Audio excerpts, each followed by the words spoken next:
How to use widgets to customize your home screen. So let's get started with the tutorial.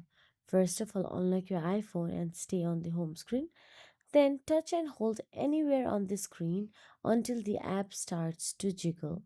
So here, let me just long press on the empty area. Then tap on the edit button available at the top left corner of your screen. Then tap on the add widgets.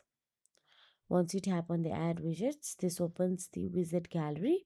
Scroll to the list of apps with available widgets and tap one to preview its style. You can choose small, medium, large, according to your preferences or according to your aesthetic.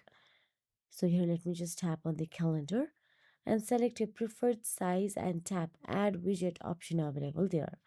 You can also drag it where you want it on the home screen, and some widgets like weather, clock, photos lets you edit settings as well.